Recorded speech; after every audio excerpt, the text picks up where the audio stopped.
Okay, this is weird. So last time I left it up for like 20 minutes because I didn't click in stream, but now I know how to do that shit. All right. What the fuck is up, everybody? Welcome to Sir Hunt's Reviews. My name's Mark, and in this live stream, we're going to be discussing House Targaryen. I'm going to start with delivering to y'all some information and some facts, and then after about, I guess, 20 or 30 minutes of that, we'll take some questions, and then I'm going to get the fuck out of here. Thanks for watching. Thanks for tuning in. Please slap a like on this video. We will begin shortly. In about 4 minutes and 20 seconds.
Oh shit, damn. I just realized I didn't even have my background set up. Motherfucker.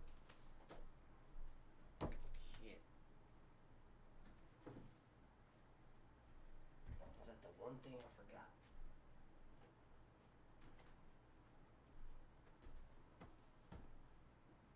I don't even know if this is gonna be in frames. I didn't have a chance to look. I guess we'll find out, won't we?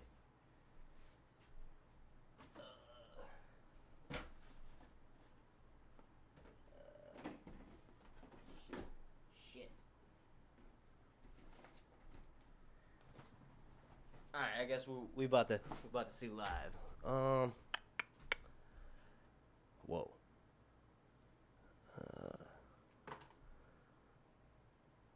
What's up, everybody? Welcome to Sir Hunt's Reviews. My name's oh, that's not supposed to be doing that.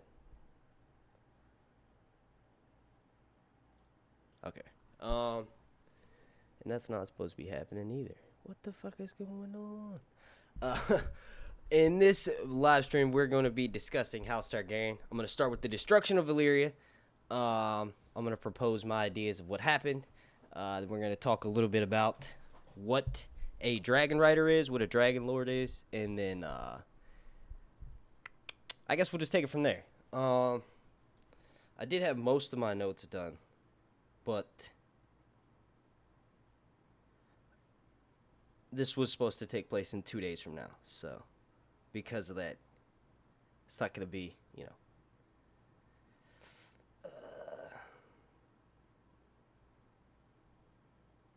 But no one else is streaming this day, so this will be the day that I fucking stream. Monday at 4:20 p.m. Eastern Standard Time. Sir Hunts will be live streaming every fucking Monday. All right, so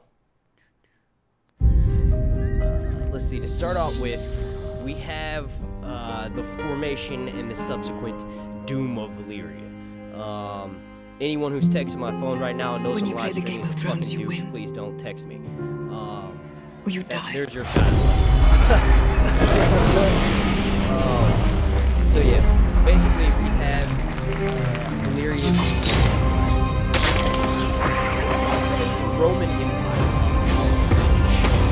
They start out modest sheep herders, and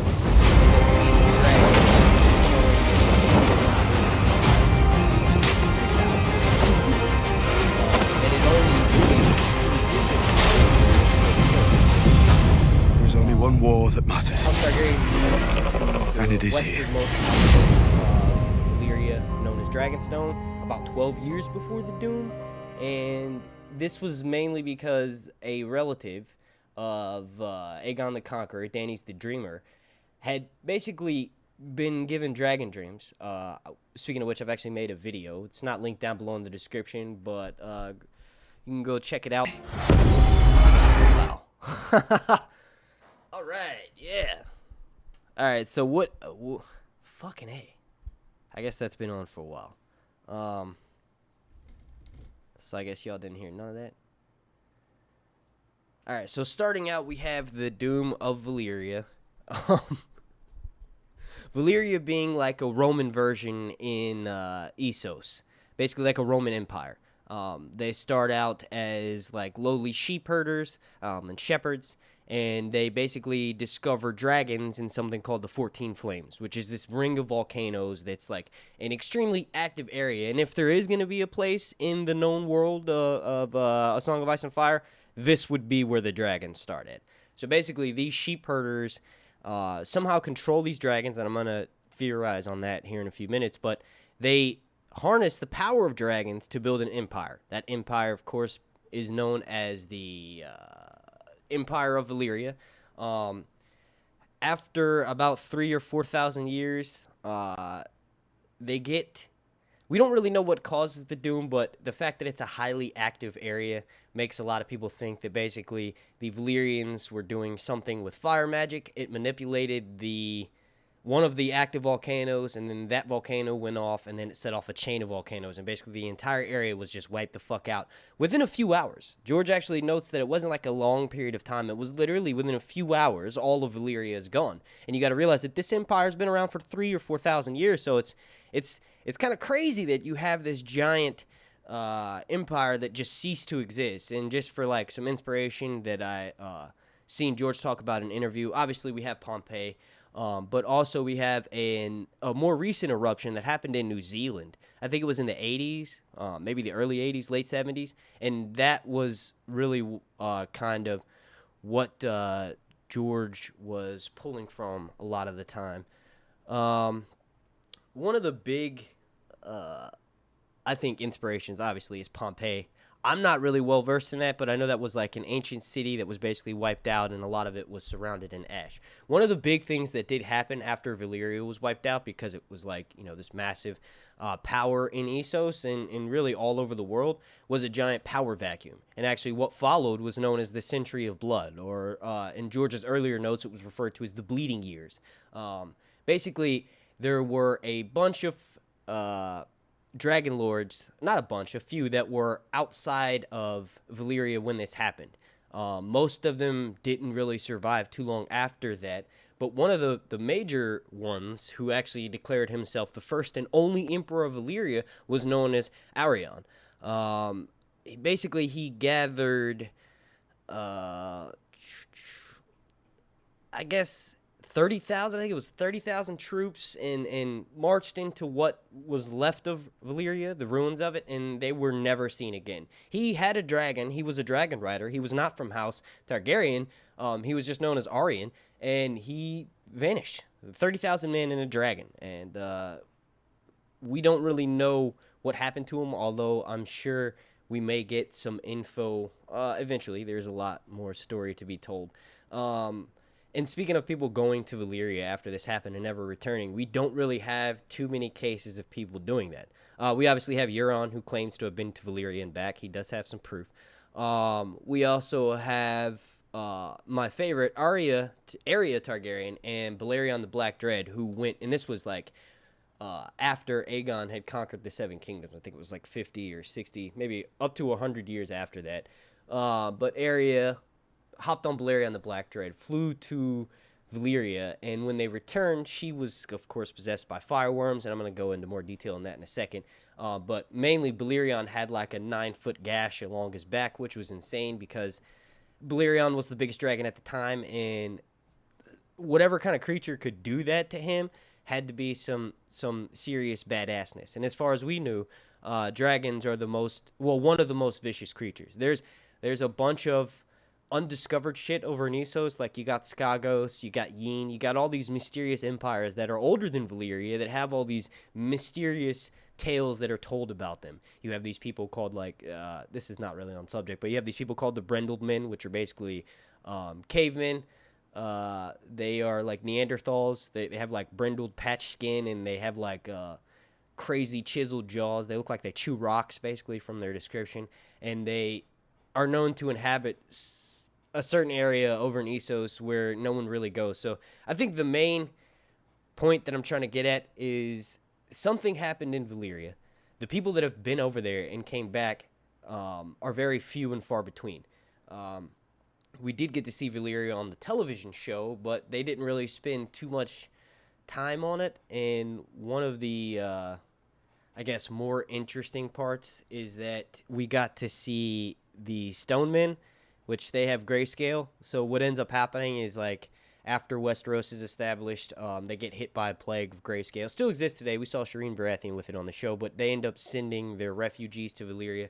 And this is kind of backtracking a bit, but I do want to mention that another person who went to Valyria and like sort of never came back was King Tommen, the second Lannister, who was King of the Rock, which is basically a title that was used by the people that led House Lannisters before Aegon's conquest. When they ruled most of the Westerlands, they ruled from like Casterly Rock and shit, but King of the Rock was a title that their monarchs used. Basically, he ends up sailing with his massive fleet to Valyria. This was obviously after the Doom, and he had the intention of being a pirate. He wanted to take all of the wealth, all of the magic, all of the sorcery that he was positive was still there, and he never came back. It's interesting. He had with him House Lannister's great sword, known as Bright Roar. He took it with him, and it was lost. And we have Tywin's brother going to go and try to retrieve it, but he never returns. The last report we have of this dude, King Tommen the Second Lannister. Now remember, this is before Aegon even conquered Westeros, so this is not the Tommen that we see on the television series. But the last we hear of him is a Volantene chronicle called The Glory of Atlantis. And it basically mentions a golden fleet bearing the Lion King sigil. And they stayed in Volantis for supplies, and a group of people known as the Triarchs gave them a bunch of shit. According to this Volantene chronicle, King Tommen, King Tommen, King of the Rock, swore that half of all of whatever the fuck he found in ancient Valyria, he would give to these group of peoples known as the Triarchs in Volantis. He would do this to return their generosity for basically allowing him to stay with them. After he stays with them for a bit, he ends up sailing away. And the next year, there's another Volantene chronicle that states that one of the Triarchs, Marcello Targaryen, sent a ship of fleets to Valyria to try to find any sign of Tommen, but they returned empty-handed. So that's just another example of another character going to Valyria. And I think one of the main reasons why people go there and don't ever return is because you gotta realize that I'm trying to figure out how to remove this shit. All right, there we go. One of the big ways that the area keeps its mystery is that we hear these characters going there and never returning. A few of them do go there and return, and they're like completely changed. Euron, for example, and then obviously Arya Targaryen. I think the main thing you could take away from that is whatever is still left there, since we know that there was a massive explosion and everything was wiped out. Whatever that's there is probably not something like a group of dragon lords who are just like, let's kill everybody who enters here. It's got to be something more sinister than that. It's got to be like a Chernobyl type environment, like radiation, all kinds of like nasty shit that's left over, like sulfur dioxide, all kinds of stuff that are in the atmosphere after something like that happens. I think that those people basically, they make it there and they get suffocated. Now, obviously, the stone men have something to do. The people who were afflicted by grayscale obviously killed them. But when you hear shit like Arion, who was a dragon lord, who rode on his dragon with 30,000 troops, went there, never to return. Then you hear King Tom Lannister of Casterly Rock going there with a fleet of ships. Balerion the Black Dread going there, who's one of the biggest dragons in the world. All these things, either they don't come back or they're seriously afflicted when they do come back. It leads me to believe that there's probably something more than just a group of people murdering everyone there. It's probably a mix of different things. You got the atmosphere, the environment that's probably suffocating the people as they sleep. So obviously they're never heard from again. They probably venture off into the jungle, make camps, and then just die throughout the night. We also have like tales of like Dothraki riding in from there. It would be I guess from the east, I don't know, and like raping and pillaging all the villages out there. So Valyria being destroyed basically overnight and then creating a giant power vacuum, it's really not known what the fuck goes on over there. But if I had to guess, I would say it's a mostly poisonous environment. And one of the reasons why you don't really hear anything from everybody is because they die quickly after arriving. See, we'll go back to this so I can pull up my notes.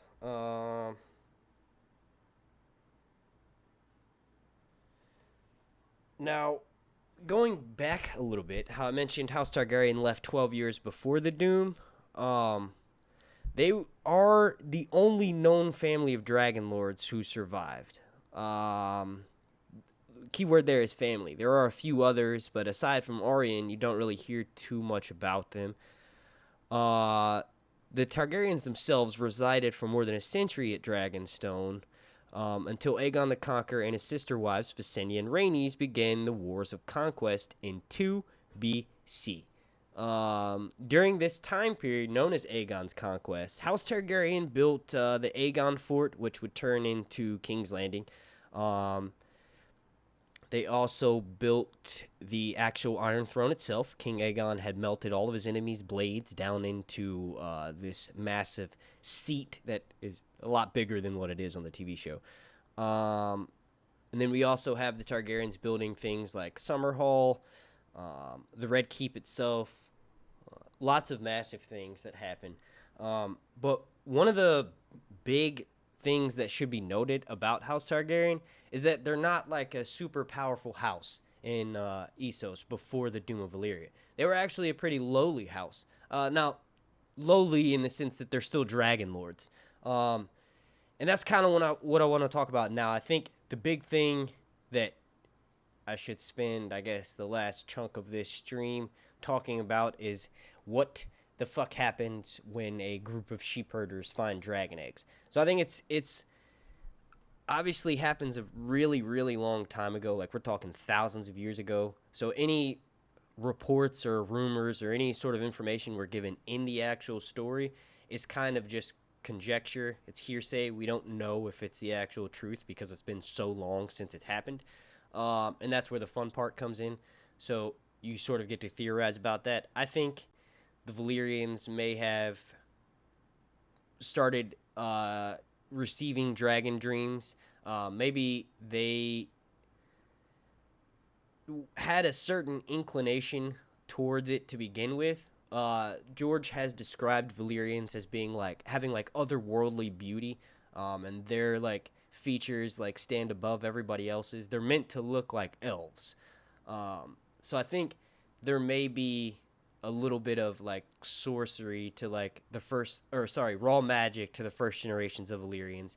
And since they interbred and, had married brother to sister, they sort of kept that power pure a lot at first. Like, they were super strong in the beginning, which is why they were able to form like the massive empire known as Valyria. And then over time, that power dwindled down to like a lot less. Maybe they weren't able to control their dragons as much. Maybe their dragons weren't as big. And maybe like everything, all things must come to an end.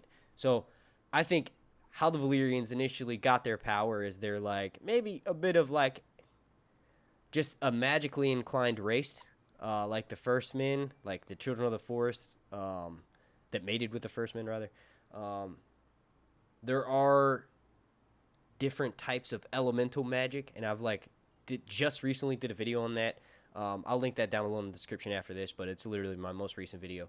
I think there's like the only types of real magic in the story are elemental magic, so you have fire and ice being the strongest. And then there's other types of magic incorporated into those. So with fire magic, you have blood magic being a part of that. With ice magic, you have earth and water magic being a part of that.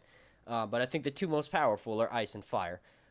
So if you have like two groups of people that are naturally inclined to be more sensitive towards those types of magic, you have the Northerners mixed with the First Men blood, and the Children of the Forest being like that ice magic. Technically, on the TV show, the Children of the Forest created the White Walkers. We don't really know the story of that in the books. The Night King is the 13th Lord Commander. Of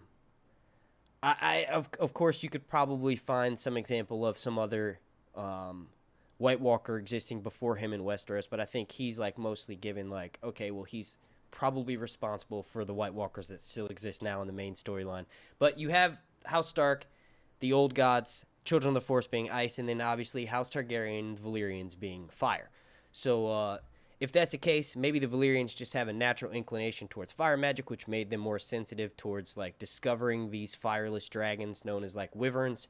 I think they bred, actually the Maesters say that they bred wyvern stock with a fireworm to make dragons.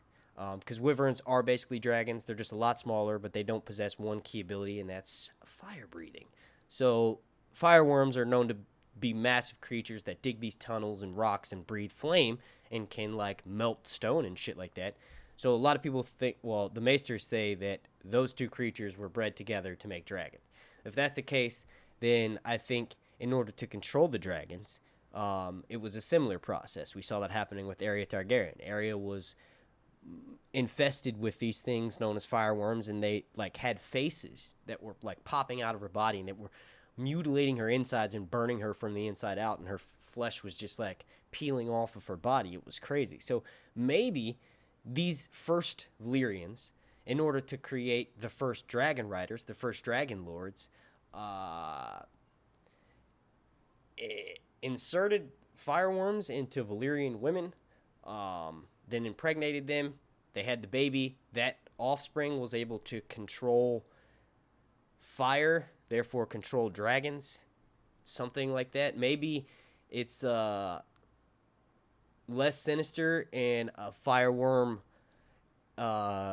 is like chosen specifically for I don't know, because you hear shit like the Targaryens put dragon eggs in their babies' cribs, so it makes you wonder if it's not only certain Valyrians would successfully mate with certain fireworms, because we saw what happened to Arya when she returned, and like there's no way that she would have been able to carry a child to full term and then that offspring make like some sort of super dragon lord who like can just control every single dragon he comes across.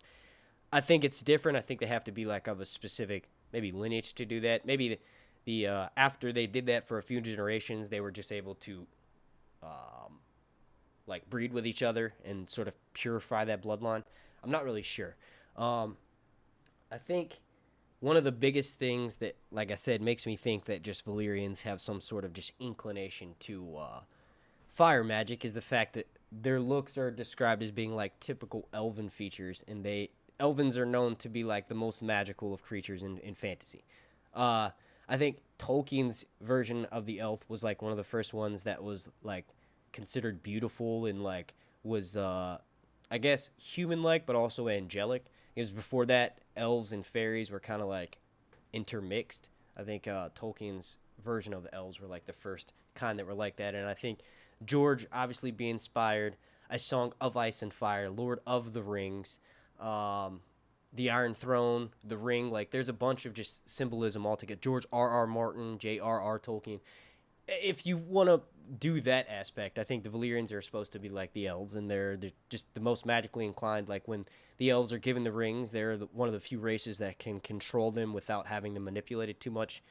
I think it's interesting that even though the Valyrians the dragons are said to be these like ferocious creatures, and that the Valyrians are supposed to be basically better than every other race in A Song of Ice and Fire, they're still subject to their same flaws as every human. Nothing is black and white, everything's gray. So even though they are supposed to be these magical creatures that can control dragons, that sort of bring civility to the world, if you will, they still have their flaws. And because they interbreed and mix a lot, they have these incestuous bastards who are cunts. So, let's see. Been doing this for about 26 minutes. Let me double check something real quick.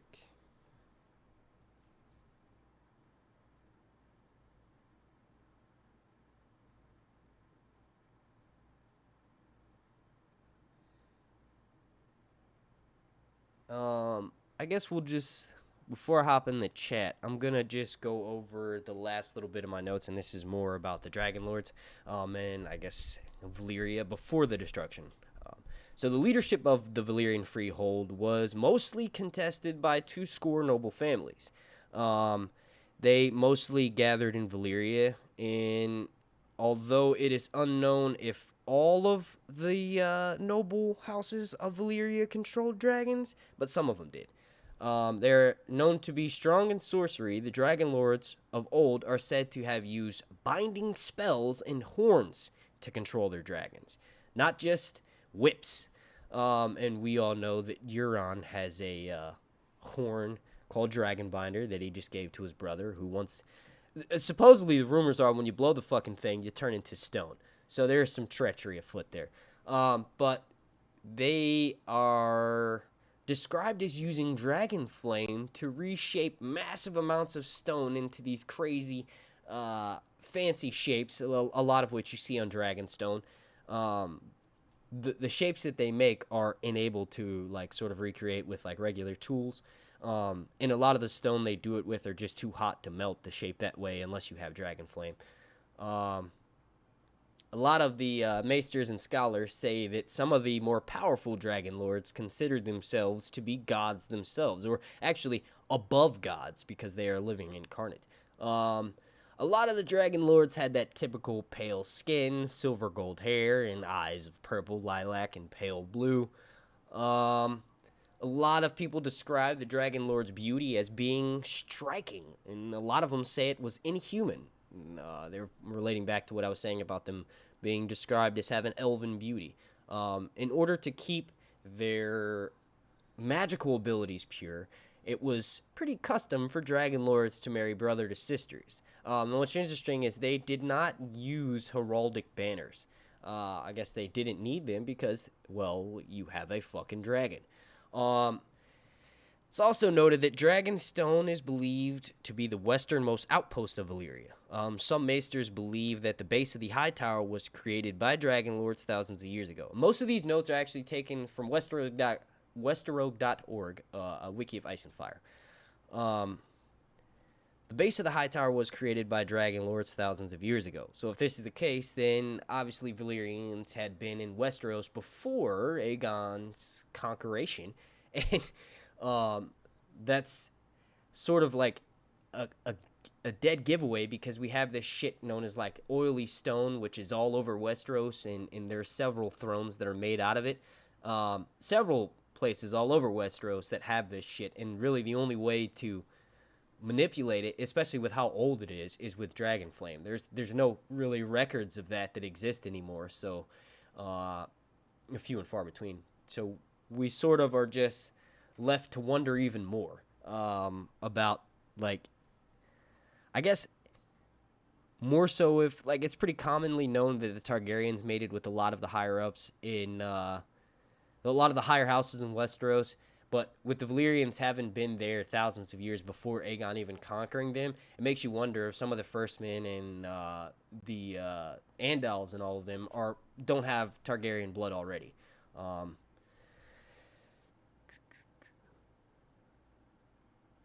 The Dragon Lords are not to believe to gone as far east as the Five Forts.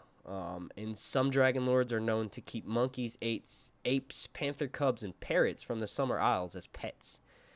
And the Dragon Lords themselves actually founded Lys, which is like the prostitute capital of the world, as a pleasure retreat.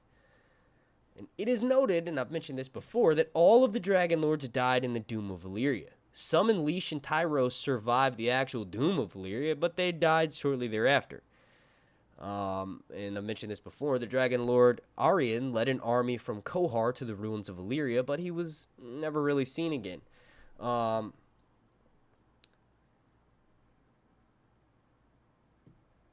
Shit. What the fuck just happened?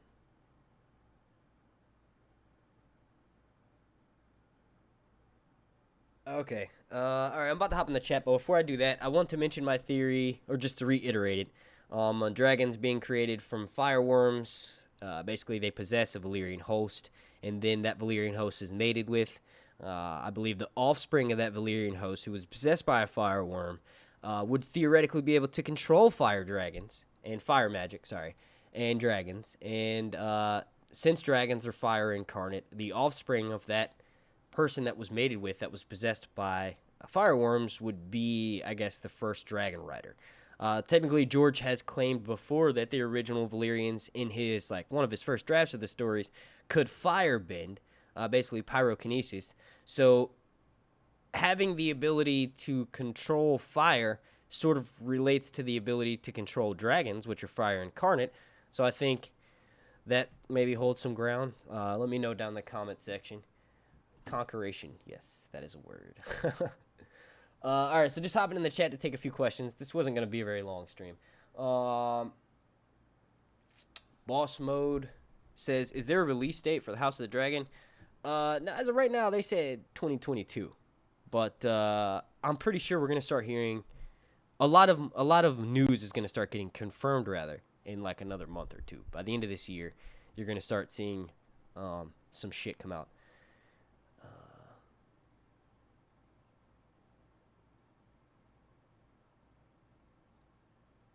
See.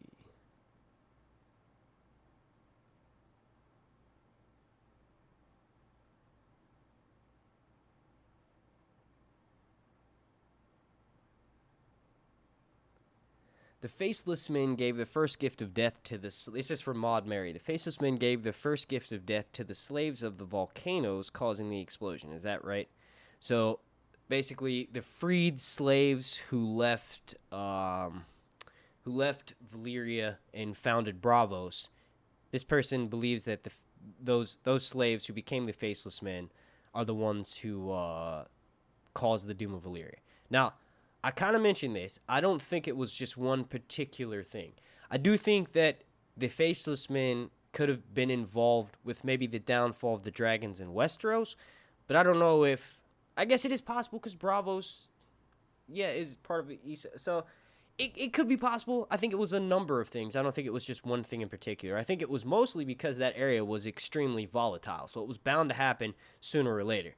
They were known to mine the volcanoes on the peninsula of Valyria, so the combination of having 14 active volcanoes, people fucking around in the earth and probably doing magical shit, which is environmental manipulation. I think it was that, and then maybe was just pushed a little bit by the Faceless Men. It's possible.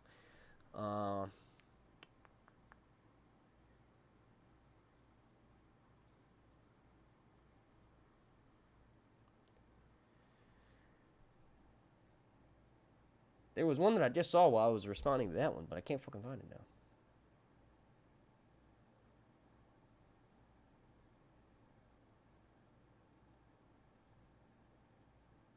Will Emilia Clarke be casted in House Targaryen? What? In House of the Dragon?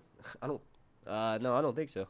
if they do like a Game of Thrones spinoff or Game of Thrones movie, which I've done like several videos on, it's possible. But I think that original iteration of the show is done. I think it's dead. We may get like, I would love for there to be a fucking movie. We may get like something maybe eventually down the line, but I think they're moving on from that version of the story. Unless someone like redoes it in like 15 years or something, or 10 years.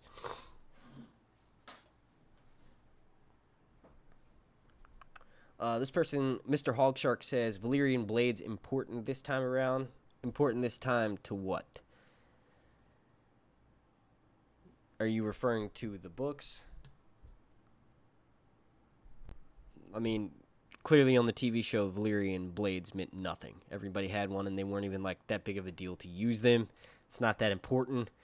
In the book series, they have magical properties, so clearly they're important to the story. The White Walkers, the ice part of the Song of Ice and Fire is a background element, but it's still a heavy theme in a main part of the story, not like what they did on the television show. So to answer your question, do Valyrian blades, are they more important this time around? Yes.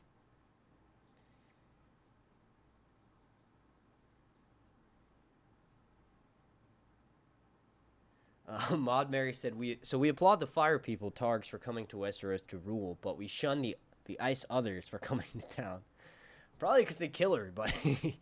Why do we automatically love fire more than ice? Well, because fire is warm. Human needs warmth and fire to live.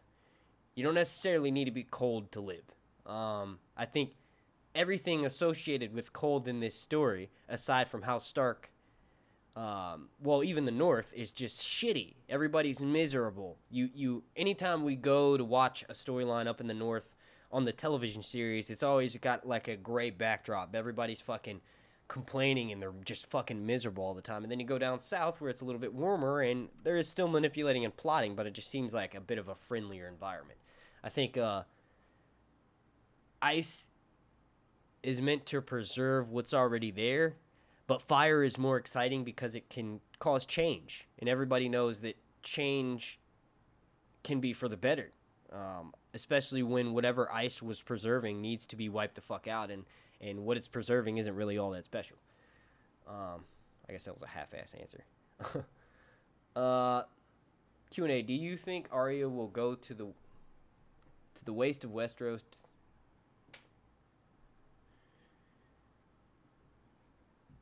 Well, that's not really on topic there, man.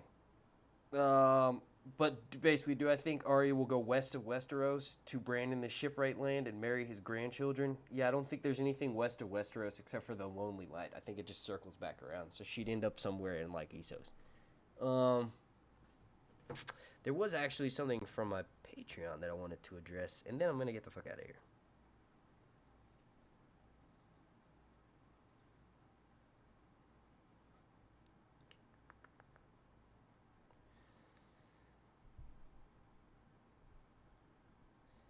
All right, so this comment was from Leah Hendrickson, and she is a patron of mine over on patreon.com/SirHunsReviews. I think that's linked down below in the description. I don't know. This was rushed. Basically my time slot got fucking deboed, so I decided to be the bigger person and move it 2 days before. Even though I already checked to make sure no one else was streaming on that day, it's kind of a fucking dick move. All right, so this person says, I love and hate the Dance of the Dragons. Too much dragon death. That shit depresses me. This is a long comment. It's a really good one, though. And this is basically her thoughts. When I told my sister the story, I was crying about the dragons. It was similar to when I explained what the significance of Pod singing Jenny's song was, I wanted to comment on that. I'm not a big fan of musicals. So when someone interrupts a serious moment and says, I'm going to fucking sing, I immediately was like, yo, this is so stupid. I just tuned out. I was like, what the fuck ever. But she made a good point. So Jenny's song, the significance of it,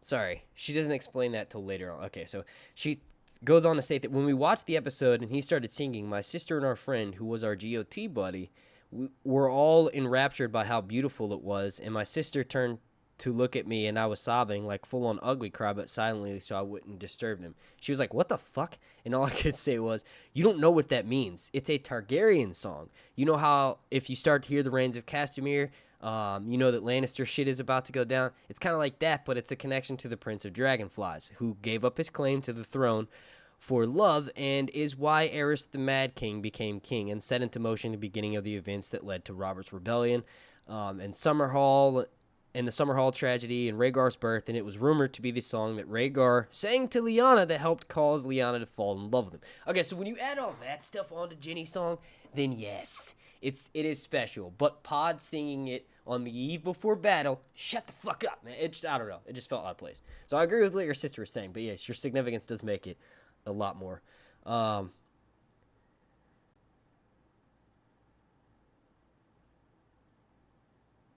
And then she goes on to say, in how the broken betrothal of the Prince of Dragonflies, Duncan Targaryen, to Lionel Baratheon's, a.k.a. the Laughing Storm's, daughter, caused not only Aerys to become king, but Aegon V to marry his youngest daughter, Rhaella, to Laughing Storm's heir, Ormond Baratheon, and their grandson is Robert Baratheon, which also means Gendry has Targaryen blood. And then she just goes on to say, like, listing that a bunch of people have Targaryen blood. Robert's father, Stefan, was close with his cousin Aerys, and Aerys would have been Robert's second cousin, making him Dany's third cousin. That familial relationship would even be closer from the TV version of removing a generation by making Aegon Aemon and Jaehaerys the second brother, rather than Jaehaerys being Egg's son. Bedford was like, what the fuck? How do you know all this actual history? Sorry, just skimming through a little bit.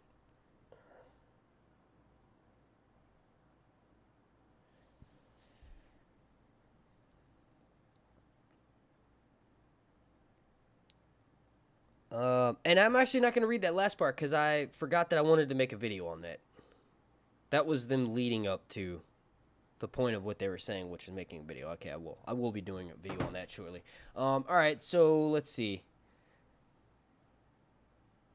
I'll take a few more questions from the chat, and I'm going to get out of here.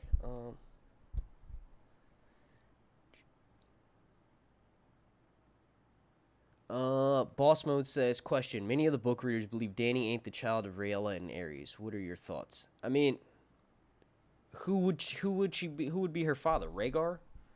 I've never given any sort of like validation to theories of who Daenerys' parents are. It's pretty fucking obvious. I didn't know there was any debate to that. I think the big thing is because there's so long in between these books coming out, people who focus on mainly just the books like to read through them, pick every single fucking word apart, and come up with these crazy theories that do actually make some sense. The problem is George didn't even think of that shit himself, so you're basically grasping at straws. He leaves his novels with enough mystery and enough shit to say, hang on, that does not checking out. Let me go look into that. That it's meant to be like a deter from the fact that the story's kind of being told through the eyes of the POV, so anything you look into that's not being mentioned directly by that person or that we don't see happening, it's not right in front of you, it's kind of like you're not meant to take it at point blank. So when George writes his stories that way, you have people that fucking are like scholars on his work, and they come up with these crazy theories that, like I said, make sense, but they're probably not true. Like Daenerys' parents are King Aerys and Rhaella.